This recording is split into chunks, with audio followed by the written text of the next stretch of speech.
നമസ്കാരം. The path is the goal എന്ന discussion സീരീസിൻ്റെ അടുത്ത സെഷനിലേക്ക് വീണ്ടും ഏവർക്കും സ്വാഗതം. നമുക്ക് ആദ്യം മെഡിറ്റേഷൻ ചെയ്യാം. കണ്ണുകളടച്ച് ശാന്തമായിരിക്കും. ഭൂമി മാതാവിനോടും സർവചരാചരങ്ങളോടും അന്തരീക്ഷത്തോടും കൃതജ്ഞത രേഖപ്പെടുത്തും.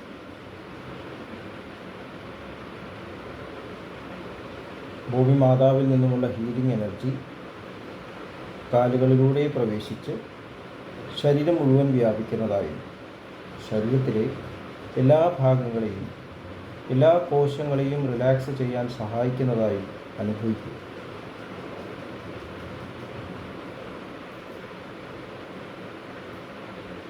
ഇപ്പോൾ ശരീരം പൂർണ്ണമായും റിലാക്സ്ഡായി.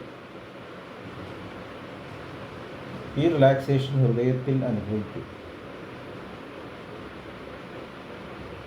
ശ്വാസം ദീർഘമായി ഉള്ളിലേക്ക് എടുക്കൂ. ഹൃദയത്തിൽ സ്നേഹം നിറയുന്നതായി അനുഭവിക്കൂ. ശ്വാസം പുറത്തേക്ക് വിടുമ്പോൾ സ്നേഹം പ്രപഞ്ചം മുഴുവൻ വ്യാപിക്കുന്നതായും അനുഭവിക്കൂ. ഹൃദയത്തിൽ കുടികൊള്ളുന്ന സ്നേഹത്തിൻ്റെ സ്രോതസ്സിൽ നിന്നും ഉദ്ഭവിക്കുന്ന ദിവ്യപ്രകാശം മനസ്സിനെ ആകർഷിക്കുന്നതായി അനുഭവിക്കും. ആ ദിവ്യപ്രകാശത്തിൽ ധ്യാനം ആരംഭിക്കും. മനസ്സിൽ ചിന്തകൾ വരുന്നുണ്ടെങ്കിൽ മൃദുവായി അവയെ അവഗണിക്കുക. ദിവ്യപ്രകാശത്തിൽ ധ്യാനം തുടരുക. Please start meditation.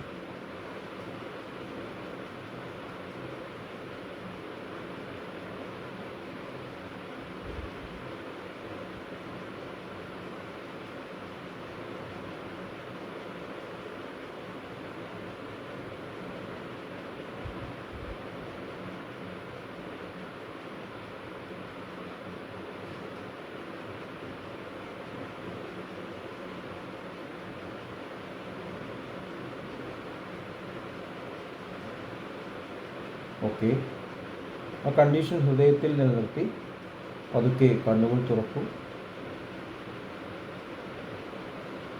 എല്ലാവരെയും ഹാർദമായി ഹാർട്ട്ഫുൾനെസ് സാജമാർക്ക് മെഡിറ്റേഷൻ സിസ്റ്റത്തിലേക്ക് സ്വാഗതം ചെയ്യുന്നു.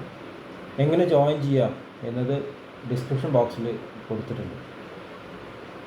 നമ്മൾ നമ്മുടെ ജീവിത യാത്രയിൽ കുട്ടിക്കാലത്ത് നിന്നും ക്രമേണ കോളേജ് വിദ്യാഭ്യാസത്തിലേക്ക് യൗവനത്തിലേക്ക് പ്രവേശിക്കുന്നു. അപ്പോഴേക്കും യഥാർത്ഥ മൂല്യങ്ങൾ നമ്മുടെ സ്വഭാവമായി മാറിക്കഴിഞ്ഞിട്ടുണ്ടാവണം. എഡ്യൂക്കേഷൻ്റെ യഥാർത്ഥ പർപ്പസ് അതിനാണ്. നമ്മുടെ ശരിയായിട്ടുള്ള ക്യാരക്ടർ അത് റിവീൽ ചെയ്യുക എന്നുള്ളതാണ്. Manifestation of perfection already present within man എന്നാണ് സ്വാമി വിവേകാനന്ദ പറഞ്ഞത്. മഹാത്മാഗാന്ധിജി പറഞ്ഞത് end of education is character. Pure ക്യാരക്ടറിലേക്ക് മാറണം.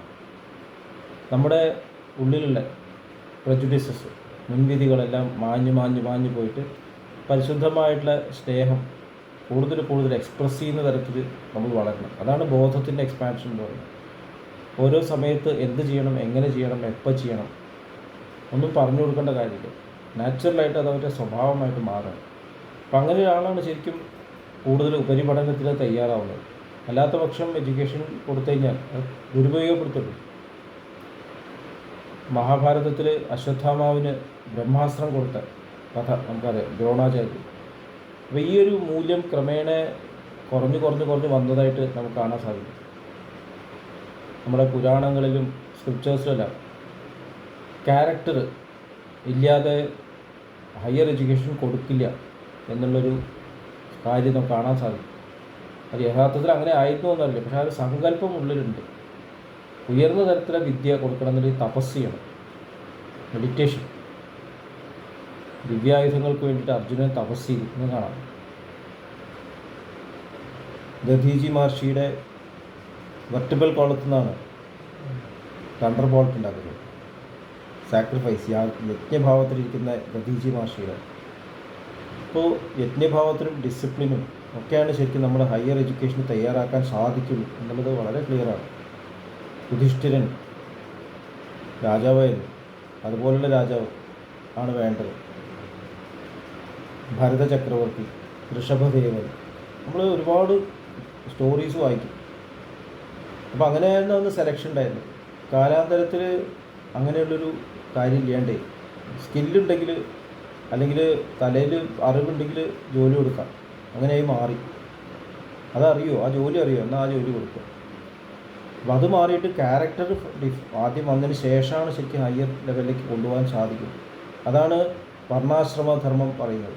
ബ്രാഹ്മണൻ എന്ന് പറയുമ്പോൾ ബ്രഹ്മജ്ഞനായിട്ട്, അത് ബ്രഹ്മത്തിലേക്ക് ചലിക്കുന്ന ഒരാളായിരിക്കും, എപ്പോഴും ഹയർ കോൺഷ്യസ്നെസ്സിലേക്ക് മൂവ് ചെയ്തുകൊണ്ടിരിക്കുന്ന ആളാണ്. അങ്ങനെ ആൾക്കാണ് ഉയർന്ന തരത്തിലുള്ള അറിവുകൾ ലഭിക്കുക. അങ്ങനെ ആളാണ് ശരിക്കും ലോകത്തിൽ കാര്യങ്ങൾ നടത്തേണ്ടത്. അതൊരു ജാതിയല്ല, അത് സ്വഭാവത്തിൽ നിന്നാണ്. ഭഗവത്ഗീതയിൽ വ്യക്തമായിട്ട് പറയുന്നത് സ്വഭാവത്തിൽ നിന്നാണ് ഒരാൾ ബ്രാഹ്മണനാണോ ക്ഷത്രിയനാണോ വൈശ്യനാണോ ശൂദ്രനാണോ എന്ന് പറയുക. അപ്പോൾ ഏത് ലെവലിലും ബ്രാഹ്മണനായി തീരാൻ സാധിക്കും. മാസ്റ്റർ, അതാണ് ബ്രാഹ്മണൻ എന്ന് പറയുന്നത്. അപ്പോൾ നമ്മൾ ഉൾക്കണ്ണ് തുറക്കുന്നതിൻ്റെ കാര്യം പറഞ്ഞു, ഉപനയനം. ഉൾക്കണ്ണ് തുറന്നിട്ട് ആ ഉൾക്കണ്ണിലൂടെ എന്ത് പ്രവൃത്തി ചെയ്യുമ്പോഴും അതിൽ സ്നേഹം ഉണ്ടാവണം എന്നുള്ള ആ ബോധം വന്ന ഒരാളാണ് ശരിക്കും ഒരാൾ ബ്രാഹ്മണനാവാൻ തയ്യാറ്. ബ്രഹ്മചാരിയാവുന്നു, ബ്രഹ്മജ്ഞനാവുന്നു, അതൊന്നും ഒരു പോസ്റ്റല്ല, അത് സ്വഭാവത്തിൽ നിന്ന് വരേണ്ടതാണ്. ഈ ഒരു കാര്യം എഡ്യൂക്കേഷൻ സിസ്റ്റത്തിൽ കൊണ്ടുവരാൻ സാധിക്കുകയാണെങ്കിൽ നമ്മൾ നാച്ചുറലായിട്ട് തന്നെ ഉയർന്ന പദവികളിലേക്ക്, ഉയർന്നതെന്നാൽ വലിയ കാര്യമില്ലല്ലോ, അവർ അങ്ങനത്തെ പ്രശ്നം അത്രയും ഹമ്പിളാണ്, അത്രയും വിവേക ബോധമുള്ളവരായിരിക്കും. അങ്ങനെയുള്ളവർ അഡ്മിനിസ്ട്രേറ്റീവ് ലെവലിലേക്കൊക്കെ വരാൻ തന്നെ പാടില്ല. അപ്പോൾ അങ്ങനെ മൂവ് ചെയ്യുന്നൊരു വ്യക്തി അറിയാതെ തന്നെ സത്സംഗങ്ങളിലേക്ക് ആകർഷിതരാകും എന്നുള്ളത് പറഞ്ഞു. അങ്ങനത്തെ സൊസൈറ്റികൾ വരും. അങ്ങനെയുള്ള വ്യക്തികൾ ഈ ലോകത്തിൽ ബഹുമാനിക്കപ്പെടും. വിദ്വാൻ സർവത്ര പൂജ്യതേ എന്ന് നമ്മൾ കേട്ടിട്ടുണ്ട്. ഇപ്പം അങ്ങനെയാണോ? വിദ്വാനെയാണോ പൂജിക്കുന്നത്? പൈസ ഉള്ള ആളാണ് പൂജിക്കുന്നത്. പ്രാഞ്ചിയേട്ടൻ ദ സെയിൻറ്റ് എന്നുള്ള സിനിമയിൽ വളരെ സെറ്റാരിക്കലായിട്ട് ഇത് പറയുന്നുണ്ട്. പത്മശ്രീ ഏതെങ്കിലും വഴിയിൽ കിട്ടാൻ വേണ്ടി ശ്രമിക്കുന്ന പ്രാഞ്ചിയേട്ടൻ, പൈസ കൊടുത്തിട്ട് സർട്ടിഫിക്കറ്റ്സ് വാങ്ങാം, പൈസ കൊടുത്തിട്ട് പദവികൾ വാങ്ങാം എന്നുള്ളത് ഇപ്പോൾ ഒരു നോർമലായിട്ടൊരു കാര്യമായിട്ട് മാറിയിട്ട് എങ്ങനെയെങ്കിലും ഹയർ പോസ്റ്റ് എത്താൻ ഒരു PhD എടുക്കുക, എങ്ങനെയെങ്കിലും എടുക്കുക, എന്നിട്ട് പോസ്റ്റിൽ കയറിക്കുക. പിന്നെ അത് ആ ലെവലിൽ നിന്ന് പെരുമാറാനുള്ള സ്വഭാവ ഗുണമില്ല. അവിടെ നിന്നിട്ട് അനാവശ്യമായിട്ടുള്ള പ്രവർത്തികളൊക്കെ ചെയ്യുന്നു. ഇതൊക്കെ സംഭവിക്കാൻ പാടാത്ത കാര്യങ്ങളാണ്. വളരെ റെയറായിട്ട് 1 2 എന്നുള്ളത് മാറിയിട്ട് ഇപ്പോൾ കോമൺ ആയിട്ട് കൊണ്ടിരിക്കുകയാണ്. അപ്പോൾ എഡ്യൂക്കേഷൻ സിസ്റ്റത്തിൽ ഈ തരത്തിൽ ഹയർ കോൺഷ്യസ്നസ്സിലേക്ക് പോകുന്ന വ്യക്തികളെയാണ് നമുക്ക് വേണ്ടത്. അതാണ് ഹാർട്ട്ഫുൾനെസ് ഇവിടെ ഇംപ്ലിമെൻറ്റ് ചെയ്തുകൊണ്ടിരിക്കുന്നത്. ക്രമേണ അവരറിയാതെ തന്നെ അവരെക്കാളും ഉയർന്ന തരത്തിലുള്ള വ്യക്തിയിലേക്ക് ആകർഷിക്കും. അങ്ങനെയാണ് ഇത് പോകുന്നത്. ഒരു ഹൈറാർക്കി എന്ന് പറയും. നമ്മളറിയാതെ തന്നെ പോകും.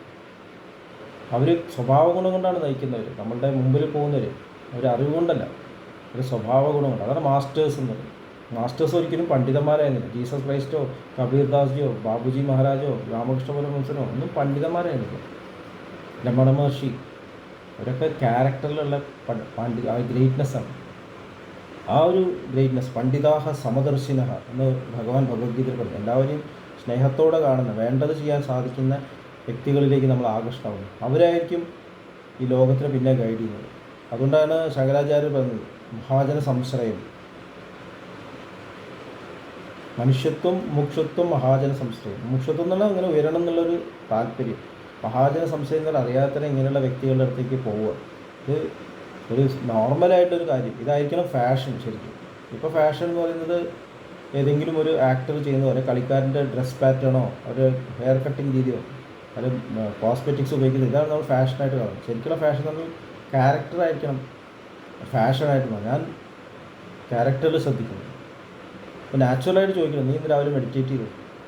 നാച്ചുറലായിട്ട് എന്തെങ്കിലും ബഹളമൊക്കെ ഉണ്ടാക്കുകയാണെങ്കിൽ കുറച്ച് നേരം മാറി നിന്ന് മെഡിറ്റേറ്റ് ചെയ്യും, ഒന്ന് ശുദ്ധീകരിക്കും, അതിൽ നിന്ന് നമുക്ക് സംസാരിക്കാം എന്ന് പറയാനുള്ള ഒരു വിവേകബോധം നമ്മുടെ ചെറുപ്പക്കാരിൽ വരണം. അടുത്ത ജനറേഷൻ അങ്ങനെയുള്ളൊരു പോപ്പുലേഷനിലൂടെ ഈ ലോകം നിറയട്ടെ എന്ന് പ്രാർത്ഥിച്ചുകൊണ്ട് ഇന്നത്തെ ഡിസ്കഷൻ ഇവിടെ അവസാനിപ്പിക്കാം. അടുത്ത സെഷൻ വരെ വിട വാങ്ങുന്നു. നന്ദി, നമസ്കാരം.